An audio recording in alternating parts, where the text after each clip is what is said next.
أعوذ بالله من الشيطان الرجيم. بسم الله الرحمن الرحيم. ما المسيح ابن مريم إلا رسول قد خلت من قبله الرسل وأمه صديقة كانا يأكلان الطعام انظر كيف نبين لهم الآيات ثم انظر أنى يؤفكون. قل أتعبدون من دون الله ما لا يملك لكم ضرا ولا نفعا والله هو السميع العليم. قل يا أهل الكتاب لا تغلوا في دينكم غير الحق ولا تتبعوا أهواء قوم قد ضلوا من قبل وأضلوا كثيرا وضلوا عن سواء السبيل. آمنت بالله صدق اللہ العظیم. انتہائی واجب الاحترام، قابل صد احترام بزرگوں، بھائی اور نوجوان ساتھیوں، آج کے درس میں قرآن مجید کتاب حکمت کی سورہ نمبر 5 سورۃ المائدہ کی 3 آیات مبارکہ، آیا نمبر 75، 76 اور 77 یہ شامل ہیں۔ گزشتہ کل کے درس میں آیات مبارکہ کے اندر نصارہ یعنی کرسچینز کے عقائد کی نفی کی گئی، ان کا رد کیا گیا۔ ان کے 2 مرکزی عقیدے، ایک عقیدہ جو ہے وہ الوہیت مسیح کے حوالے سے گاڈ انکارنیشن، کہ جو خدا ہے وہ دراصل وہی ہے، نقل کفر نباشت، جو کہ مسیح عیسیٰ بن مریم ہے، اور مسیح عیسیٰ بن مریم وہی ہیں جو کہ خدا ہے۔ گویا کہ خدا نے عیسیٰ بن مریم یا یسوع مسیح کی شکل میں حلول کیا ہے، الوہیت مسیح۔ اس کے رب العزت نے نفی فرمائی۔ اس کے ریفرنس میں اسی سورۃ المائدہ کی آیت نمبر 17 گزر چکی ہے، عرض کر چکا ہوں کہ رب العزت نے بڑے زوردار انداز میں فرمایا، قل فمن یملک من اللہ شیئا ان اراد ان یہلک المسیح ابن مریم وامہ ومن فی الارض جميعا، کہ تم مسیح عیسیٰ بن مریم کو محض معجزانہ پیدائش کی وجہ سے تم ان کو خدا کے مرتبے پر فائز کر رہے ہو، تو اے میرے محبوب آپ ان سے یہ فرمائیں، فمن یملک من اللہ شیئا، کون ہے جو اللہ کے مقابلے میں اس بات کا مالک ہو سکتا ہے یا ملکیت کا دعویٰ کر سکتا ہے؟ اگر اللہ چاہے تو ہلاک کر دے، موت دے دے مسیح عیسیٰ بن مریم کو بھی اس کی ماں کو، تو اصل رب تو وہی ہوگا کہ جس کے حق میں موت اور زندگی ہے جس کے پاس۔ وہاں پر یہ جواب دیا، یہاں پر بھی جو ہے وہ اس الوہیت مسیح کے اس طریقے کی نفی کی گئی، اور فرمایا کہ مسیح عیسیٰ بن مریم کا تو یہ پیغام نہیں تھا، ان کا تو یہ تھا اعبدوا اللہ ربی و ربکم، صرف اللہ کی عبادت کرو جو تو میرا بھی رب ہے تمہارا بھی رب ہے، ان کا تو پیغام یہ تھا۔ گویا کہ ان کی طرف تحریف کا جو ہے وہ حکم لگایا کہ تم لوگوں نے اپنی کتابوں کے اندر تحریف کر دیا، تبدیلی کر دی۔ دوسرے عقیدے کا تذکرہ ہوا، عقیدہ تثلیث کا، اقانیم ثلاثہ، کہ God the father, God the mother, God the son, یہ 3 اقانیم ہیں، تینوں میں خدائی موجود ہے۔ اپنے آپ کو مونوتھیسیس ریلیجن کہتے ہیں، یعنی دنیا بھر کے اندر جو ایسے مذاہب جو توحید پر ہیں، ان میں سے کرسچینٹی بھی ورلڈ وائڈ مانا جاتا ہے، لیکن دین اسلام اور قرآن مجید اس کی نفی کرتی ہے، نہیں مانتے کہ یہ شرک ہے، توحید نہیں۔ 3 ایک میں، 3 میں یہ جو گریک فلسفی سے جو چیزیں انہوں نے اخذ کی، یا فرعونہ مصر سے جو چیزیں اخذ کی، اسی کے نتیجے میں گورکھ دھندا الفاظ کا بن گیا، جبکہ اللہ رب العزت نے بڑے مضبوط انداز میں اور سادہ انداز میں صرف اتنا جملہ فرمایا، وما من الہ الا الہ واحد، کوئی دوسری بات ہی نہیں، کوئی خدا ہے ہی نہیں، الا الہ واحد، سوائے ایک رب کے۔ ہاں یہ ہے کہ تمہارے لیے توبہ کا دروازہ کھلے، اللہ سے توبہ کر لو، استغفار مانگ لو، اللہ غفور الرحیم ہے، تمہارے پچھلے گناہ معاف کر دے گا۔ تو کیوں ان کے عقائد کے اوپر رد کیوں کیا گیا، یا الوہیت مسیح کا جو عقیدہ ہے یہ کیوں باطل ہے، اس کے اوپر جو ہے وہ کچھ دلائل دیے جا رہے ہیں۔ آیت نمبر 75، 76 اور 77 میں، جو کہ آج کے درس میں شامل ہیں۔ اللہ رب العزت نے فرمایا سب سے پہلی بات تو یہ یاد رکھو، بل مسیح ابن مریم الا رسول، کہ نہیں ہے مسیح عیسیٰ بن مریم الا رسول، مگر ایک رسول۔ گویا کہ ان کی جو اصل حیثیت ہے، جو اصل شناخت ہے، جو اصل ان کا منصب ہے، اس کا بیان کر دیا کہ بھائی وہ رسول ہیں۔ قد خلت من قبلہ الرسل، ان سے پہلے بھی رسول گزر چکے ہیں۔ بعینہ، آیت کا یہ ٹکڑا سورہ آل عمران کے اندر گزر چکا ہے، سورہ آل عمران کی آیہ نمبر 144 کے اندر، اس میں اللہ نے اپنے محبوب نبی کریم علیہ الصلوۃ والسلام کے بارے میں فرمایا وما محمد الا رسول۔ لوگوں یاد رکھو کہ محمد صلی اللہ علیہ وسلم نہیں ہے مگر رسول۔ قد خلت من قبلہ الرسل، وہاں پر بھی یہ فرمایا کہ ان سے پہلے بھی رسول گزر چکے ہیں۔ گویا کہ بتا دیا کہ اللہ جتنے انبیاء اور رسول کو بھیجتے ہیں ان کو مقام رسالت پہ فائز کرتے ہیں، تاج نبوت ان کو پہناتے ہیں، پھر اس کے بعد ان کے ڈیوٹی پروٹوکولز طے ہوتے ہیں جو ان کے حوالے کیے جاتے ہیں۔ یہ پیغام ہے، مخلوق کو اپنے خالق کی پہچان کروانی ہے، اور یہ اعمال آپ نے ان کو دینے ہیں، یہ احکام ان کو دینے ہیں۔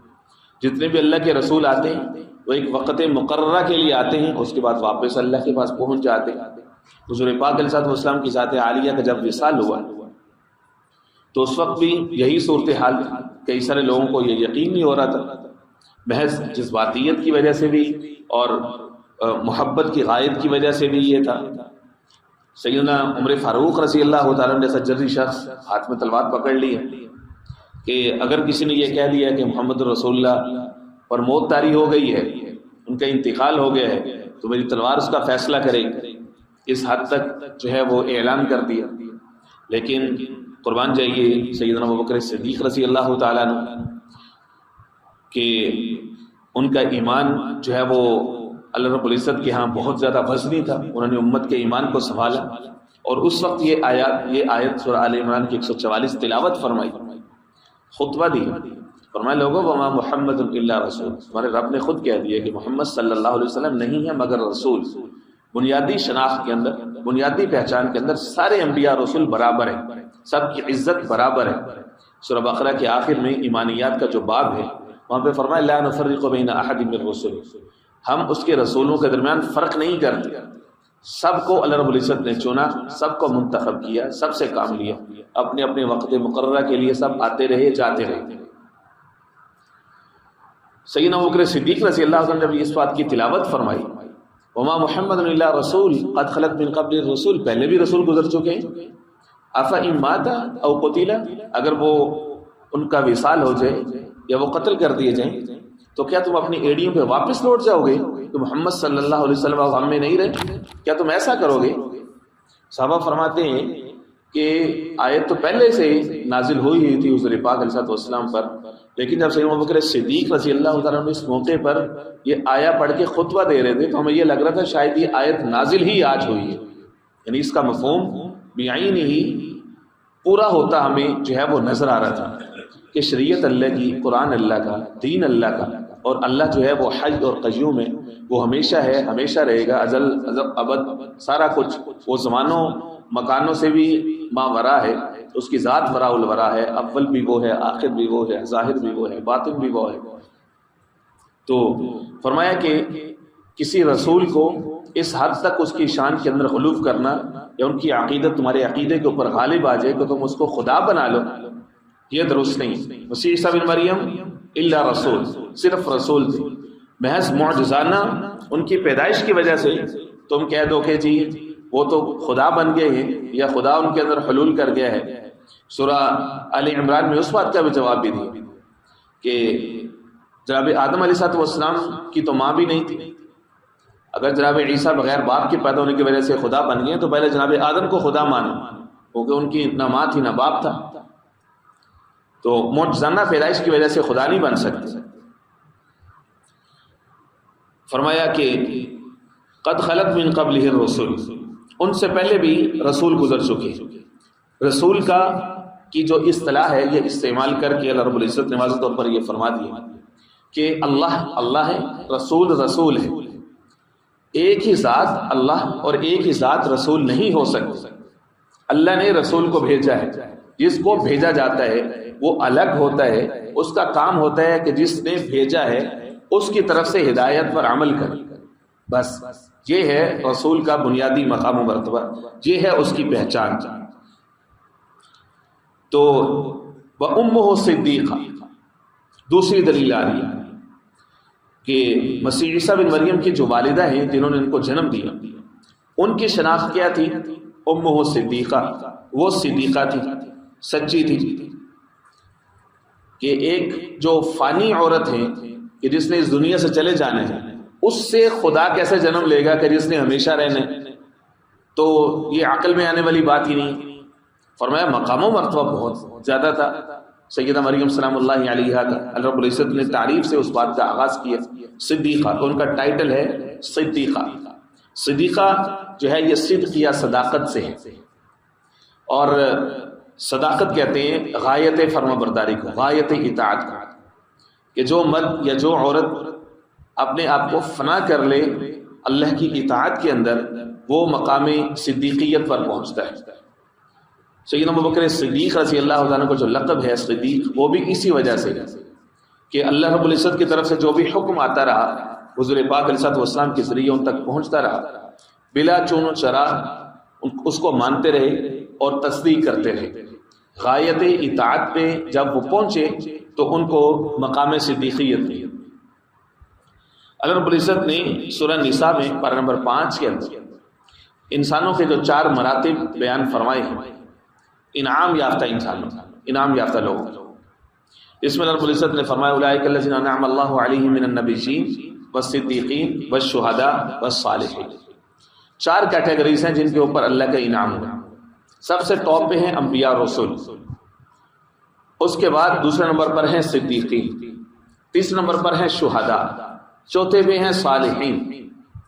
تو جو پہلا مقام ہے نبی یا رسول کا، وہ فقط وحبی ہوتا ہے، وہ کسبی نہیں ہوتی، اس کو خود بخود محنت کے ساتھ، جہد کے ساتھ حاصل نہیں کر سکتے۔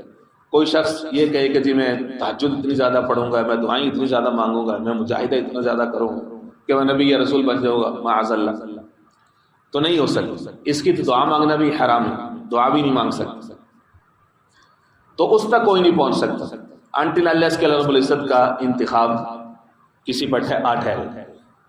تو اس لیے امت میں سے کسی کو بھی یہ مقام ملے گا تو وہ مقام صدیقیت تک پہنچ سکتا ہے یا پہنچ سکتی ہے۔ یہی آیا کا جو حصہ ہے یہ سیدہ مریم سلام اللہ علیہا کی نبوت کی نفی کر رہی ہے کہ اللہ رب العزت نے کسی بھی عورت کو نبوت یا رسالت کا مقام عطا نہیں فرمایا۔ جو عورت ہے وہ نبی یا رسول بننے کے لیے نہیں ہے، بلکہ وہ نبی یا رسول جننے کے لیے ہے۔ عورت جو ہے وہ امام بننے کے لیے نہیں ہے، عورت امام جننے کے لیے ہے۔ اس کا تحفہ، اس کی حیثیت، اس کا مقام و مرتبہ یہی ہے کہ وہ ایسا بچہ ریز کرے جو جا کر کے قوم کی خدمت کرے۔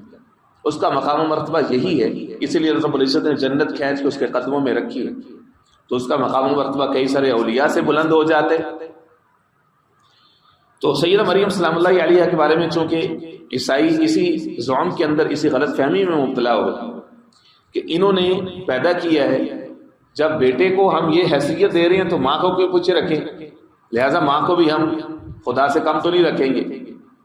تو اس لیے اللہ العزت نے ان کا بھی حقیقی جو مقام و مرتبہ ہے وہ یہاں پہ جو ہے وہ ڈیفائن کر دیا، وَأُمُّهُ صِدِّيقَةٌ، وہ صدیقہ تھی۔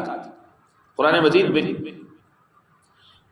کے اندر جن عورتوں کی صداقت کا تذکرہ موجود ہے، جن کا مقام و مرتبہ بیان کیا گیا ہے، امت مسلمہ کے اندر سیدہ ام المؤمنین سیدہ خدیجہ الکبریٰ، دراصل وہ اس امت کی صدیقۃ الکبریٰ ہے، کیونکہ ایک تو کبیر السن تھی ازواج مطہرات میں سے، جب تک حضور پاک علیہ السلام کی معیت میں رہی، آقا کریم علیہ السلام نے دوسرا نکاح نہیں فرمایا۔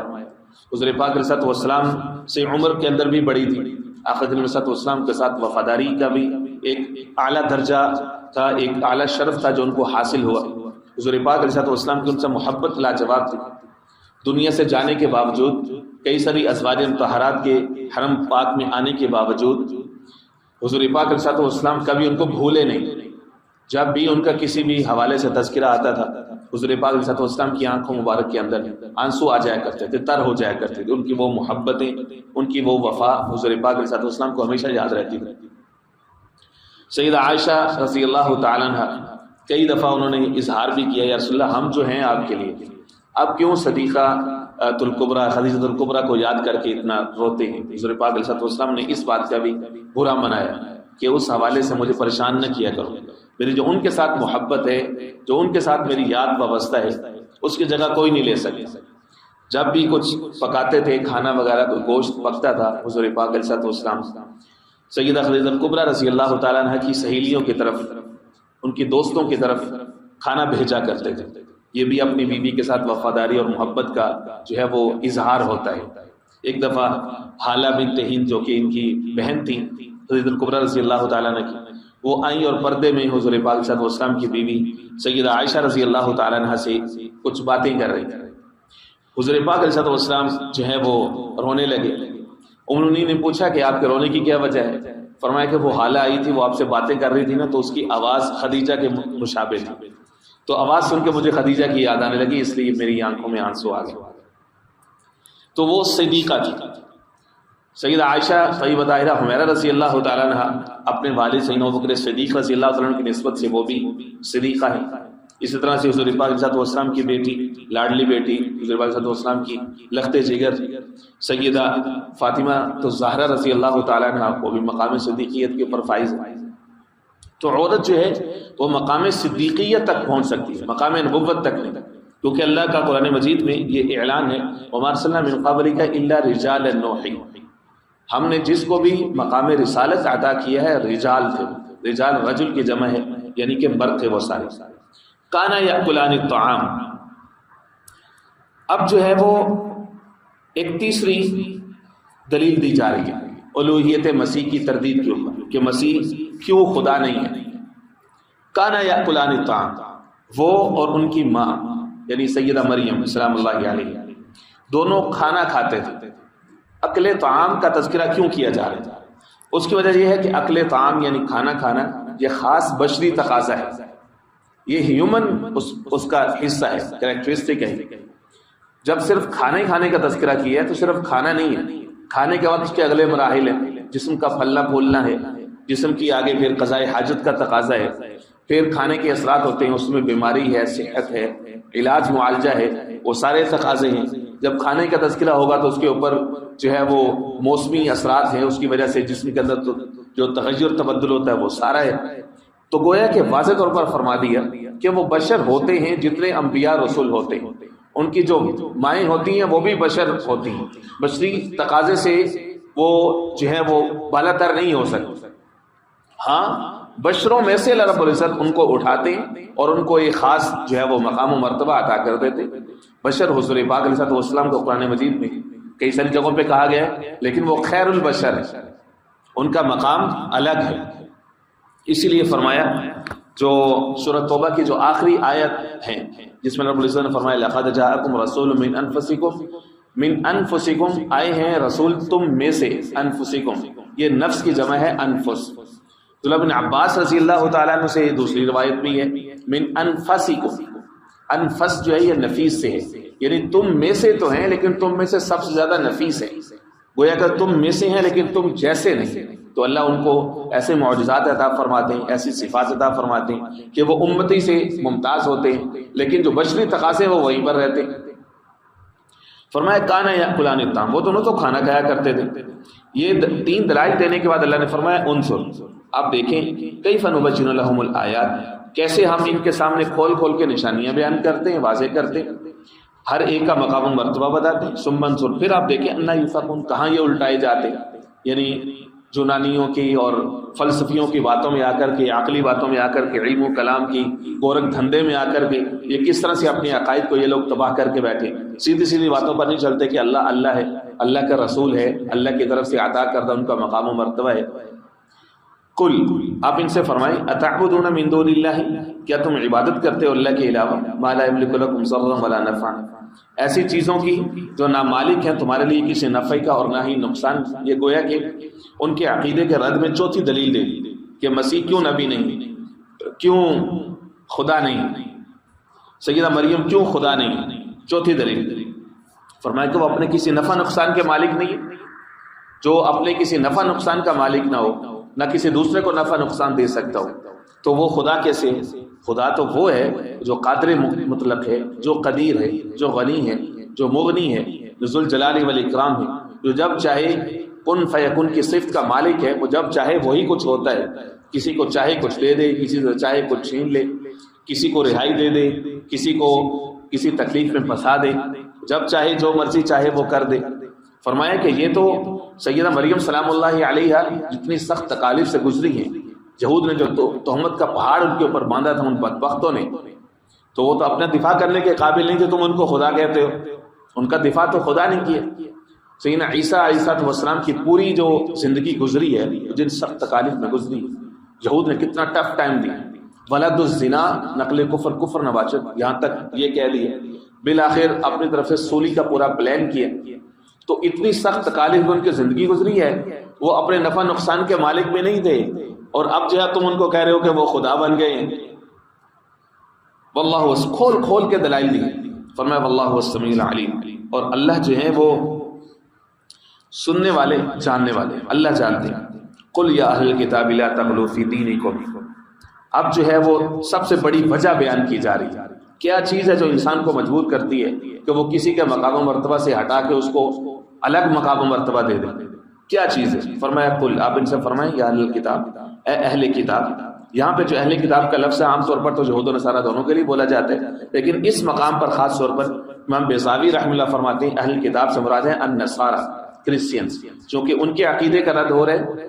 اس لیے فرمایا کہ اے نصارہ یا اے اہل کتاب لا تغلوا فی دینکم غیر الحق، اپنے دین کے اندر نہ حق غلو نہ کرو. غلو کا جو مرض ہے یہ قوموں کے عقائد کو تباہ کر دیتے ہیں. غلو کیا ہے کہ عقیدت اتنی زیادہ ہو جائے کہ عقیدے کے اوپر غالب آ جائے. ہم اوورال اپنی قوم کا تجزیہ کریں تو ان کے اندر یہی بیماری ہے. یہ بیماری پوری آب کے ساتھ موجود، غلو، کہ جس سے محبت ہو اس کو کسی مقام پر ٹھہرانا نہیں ہے بلکہ اس کو کہیں اوپر لے کے جانا ہے. جناب علی آپ تو جناب آپ کی تو کیا بات ہے، اس کو بھی نہیں پتا ہوتا کہ اس کے اندر کیا کیا صفات ہے جو یہ تعریف کرنے والا اس کے اندر بتا رہا ہوتا ہے. وہ دل میں چاہیے الگ سے جا کے شرمندہ ہی ہوتا ہو کہ یار پتہ نہیں کیا کیا میری تعریفیں کر رہی. اچھا، محبت میں یہ عالم ہوتا ہے غلو کا، محبت کے اندر بھی غلو کرتے ہیں. اسی طرح جب کسی کی ڈس رسپیکٹ کرنی ہوتی ہے تو اس میں بھی غلو کرتے ہیں، اس کو اتنا ذلیل کر دیں کہ اس کو زمین میں ہی دفن کر دیں گے، بجائے اس کے کچھ سے جو چھوٹی موٹی غلطی سرزد ہوئی ہے صرف اسی کے ہی ادب کے ساتھ یا عزت کے ساتھ مناسب الفاظ میں، خلوت میں، تنہائی میں اس کو بتا دیجئے کہ یہ چیز میں نے اس طرح سے محسوس کی ہے، شاید یہ اس طرح سے ہے نہیں، ہو سکتا ہے آپ کی نیت بھی کچھ اور ہو. محتاط انداز میں کہ وہ عزت محسوس کرے، آپ اس کی خامی اس کو بتائیں. مومن کا آئینہ ہوتا ہے، وہ اس کی تعریف جو ہے وہ برسر محفل کرتا ہے، اور اس کی کوئی خامی یا نقص بتانا ہو تو وہ خلوت اور تنہائی میں کرتے ہیں. ہمارے اندر یہ ایٹیکیٹس ہی نہیں، مورل سٹینڈرڈز ہی تباہ ہو چکے. کسی کی خامی ملے تو اس کو ڈھنڈورا پیٹ ٹکا ٹکا کے لوگوں کے سامنے، بندے کے سامنے، اور خوب بڑھا چڑھا.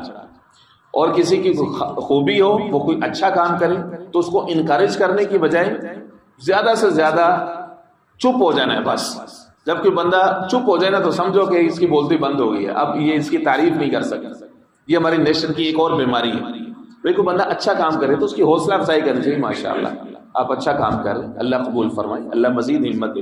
اس طرح کا جملے نہیں بولنے تو بس کہیں اس کی تعریف نہ میری زبان سے نکل جائے یا لوگ کہیں اس کے معترف نہ ہو جائیں، یہ نہیں کرتے. فرمائے کہ اہل کتاب کا مرض یہ تھا کہ یہ غلوف کے اندر مبتلا تھے، ان کے اندر یہ بیماری موجود تھی. سیدنا عیسیٰ علیہ السلام رسول تھے تو ان سے محبت ٹھیک ہے، تقاضا تھا تو محبت. فرمایا کہ اس کے اندر تم نے غلوف کر دیا. وَلَا تَتَّبِعُوا أَهْوَاءَ قَوْمٍ، اور تم نہ اتباع کرو کسی قوم کی خواہشات کی. یعنی فرعونہ مصر تھے ان سے پہلے، مصریوں کے اندر یہ اقانیم ثلاثہ کا کانسیپٹ موجود ہے کہ 3 اقانیم تثلیث کا ان کے اندر موجود. تو عیسائیوں نے آ کر کے وہ صرف ان 3 چیزوں کے اندر 3 چیزیں فٹ کرنی تھی. ان کو بھی وہی 3 چیزیں مل گئیں کہ خدا ہے، اور اسی طرح سے جو ہے وہ مریم ہے، اور پھر ان کا بیٹا ہے. وہ 3 چیزیں ایز اٹ فٹ ہو گئی. بعد میں پھر مریم کی جگہ پہ روح القدس آ گیا. تو فرمایا کہ کسی قوم کی خواہشات کی پیروی نہ کرو. قد ضلوا من قبل، جو کہ تم سے پہلے جو ہیں وہ گمراہ ہو چکے. تو گویا کہ غلوف گمراہی اور ضلالت کی طرف لے کر کے جاتی ہے، جس کو حضور پاک علیہ السلام نے اپنے خطبے کے اندر ارشاد فرمایا، خطبہ حجۃ الوداع میں، کل بدعۃ ضلالہ، کہ ہر جو بدعت ہے، نئی چیز جو تم گھڑ کے لاؤ گے وہ گمراہی، وکل ضلالۃ فی النار، اور ہر گمراہی جو ہے وہ جہنم میں لے کر کے جانے والی ہے۔ فرمایا وَأَضَلُّوا كَثِيرًا، اور کثیر لوگ، بہت زیادہ لوگ گمراہ ہو گئے، وَضَلُّوا عَنْ سَوَاءِ السَّبِيلِ، اور سیدھے راستے سے جو ہے وہ بھٹک گئے۔ اللہ رب العزت سمجھ نصیب فرمائے۔